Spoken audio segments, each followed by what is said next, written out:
ভিডিওটা দেখুন।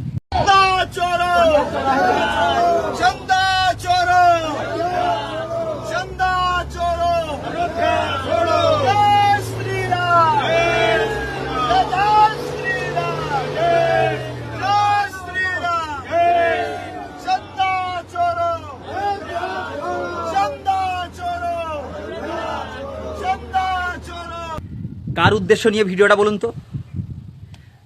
রাম মন্দিরের চাঁদা চুরি নিয়ে। আর আমার এই বাংলায় কিছু অন্ধভক্ত আছে, তারা এখনো সচেতন নয়। বুঝতে পারলেন? দেশ জেগেছে যেখানে, দেশ যেখানে তাদেরকে চাইছে না, তাদেরকে সরিয়ে দিতে চাইছে, আর এই বাংলায় কিছু অন্ধভক্ত আছে, তারা তাকে নিয়ে পড়ে আছে। চিন্তা করুন, চিন্তা করুন।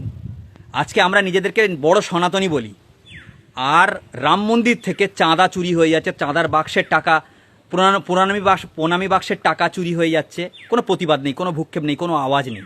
বিশ্বাস করুন, এটা হলো শুধুমাত্র অন্ধভক্ত, আর কিচ্ছু না, আর কিচ্ছু না। আমার কমেন্ট বক্সে জানিয়ে যাবেন, এই যারা দেশের প্রধানমন্ত্রীর বাসভবন ঘেরোয়া করছে বা তার সামনে যারা আন্দোলন করছে রাম মন্দিরের চাঁদা চুরি নিয়ে, তারা কি ভুল করছে? আমার কমেন্ট বক্সে একটু জানিয়ে যাবেন। চলুন, আগামী দিন আরও দেখতে হবে, তার জন্য লক্ষ্য রাখুন সোশ্যাল মিডিয়াতে। গদি মিডিয়া এগুলো দেখায় না, সোশ্যাল মিডিয়াতে দেখতে পাবেন। সোশ্যাল মিডিয়ার পেজে, ফেসবুক হোক, ইনস্টাগ্রাম হোক, এক্স হ্যান্ডেল হোক বা ইউটিউবে হোক, চোখ রাখবেন, দেখবেন অনেক তথ্য পেয়ে যাবেন, অনেক কিছু ভিডিও আপনাদের সামনে আসবে। তাই মেরা ভারত মহান, ভারত জেগেছে, আমার বাংলাও জাগবে, সময়ের অপেক্ষা। মাথায় রাখবেন।